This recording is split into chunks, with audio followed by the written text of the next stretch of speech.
Basi Mungu wetu akubariki sana. Mchungaji wako Peter Shamanjehia. Asante kwa kutazama Ndoto TV. Najua kwamba imekuwa ni channel ya baraka.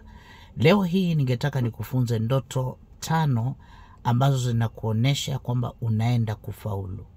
Licha ya matatizo na magumu unayoyapitia, hizi ndoto zinakuzungumzia ya kwamba unaenda kufaulu. Inaweza ikachukua muda mrefu, kipindi kirefu, hali imekusukuma, mambo ni magumu. Sasa ndoto hizo unapoota zinakutia moyo kwamba kuna kufaulu mbele. Unaenda kufaulu na mambo yatakuwa sawa.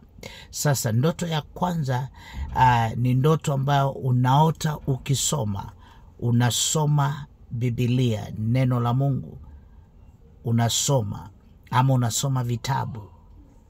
Wanaofaulu ni watu ambao wanapenda kusoma na kuzingatia sheria zake Mungu. Kitabu cha Yoshua mlango wa 1 na sura yake ya 8, Joshua anaambiwa, Mungu anamwambia Joshua neno hilo lisitoke kinywani mwake, alitafakari usiku na mchana ili aweze kufaulu. Kwa hiyo wakati wote umeona unasoma vitabu, unaona ukisoma vitabu, unaona ukisoma Biblia, neno la Mungu, ama unaona kabisa unaandika, basi wewe unapata ufahamu, unaenda kufaulu licha ya yale unayapitia. Ndoto ya pili ni ndoto ambao unaota na mti wa mzeituni, yani palm tree, mti wa mzeituni.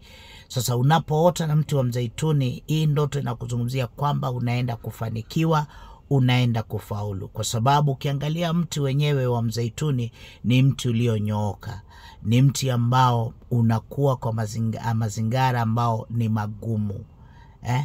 Once imeshika basi itakuwa, itaota, itanawili. Sasa unazungumziwa unapoota na mti wa mzeituni, unahitaji maisha yako kunyooka. Ikiwa unahitaji kufaulu, ikiwa unahitaji kuona mafanikio na kufaulu, mambo yako yanyooke.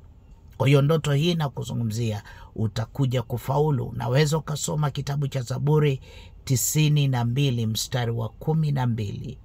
Zaburi 92 mstari wa 12 na Zaburi sura ya 1 na mstari wake wa 3. Zaburi sura ya 1 mstari wa 3 itakusaidia. Ndoto ya 3 ni ndoto ambao unaona kila mara unapanda. Uko shambani unapanda, unaona kila mara unapanda. Basi ndoto hii nakuzungumzia utakuja kufaulu.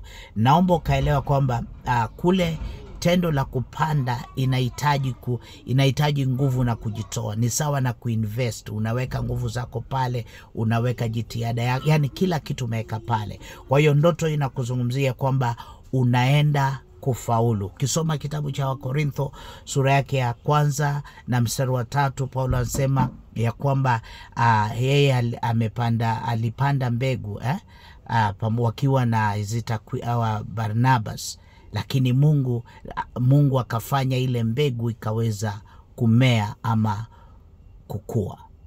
Kwa hiyo unapoota ukipanda ni kuinvest. Weka wakati wako, weka muda wako pale, utakuja kufaulu. Amen. Sasa mafanikio yaja ama kufaulu inakuja na watu ambao wanapanda. Yani kupanda ni kuweka muda wako pale, kila kitu pale. Nini umepanda mwaka huu? Ndoto ya 4 ni ndoto ambao unaona ukipaa. Sasa hii kupaa ni ile unaona unapaa unaona uko juu ya manyumba, uko kwenye miti, unaweza kuona chini ukiwa juu. Sasa hii ni tofauti na ile unapaa lakini hauoni chini. Wewe unaona uko kwenye mawingu. Hiyo ni tofauti. Hii ya kupaa ni ndoto ambayo unapaa ukiwa unaangalia, unaona vitu chini.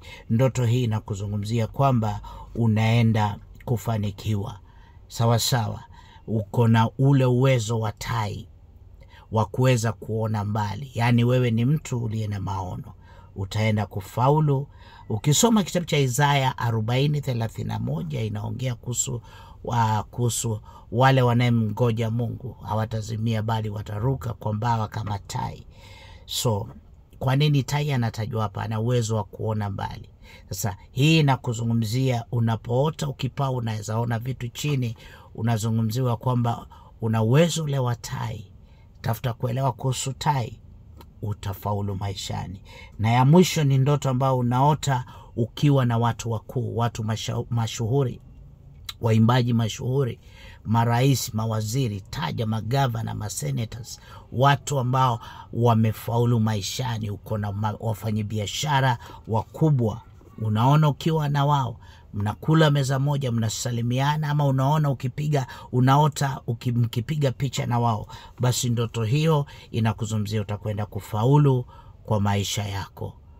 Unaenda kufaulu. Unaweza ukasoma kitabu cha Waebrania 13 mstari wa 7. Waebrania 13 mstari wa 17. Kitabu ni cha Methali, yani Proverbs 11 mstari wa 14. Methali 11 mstari wa 14 na Methali 15:22.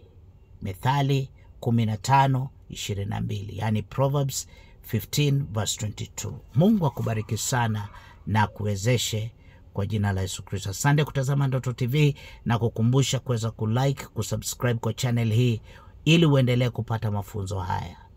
Kumbuka kuelewa maana ya ndoto yako ni bora kwa usalama wako. Tukutane kipindi kingine. Shalom.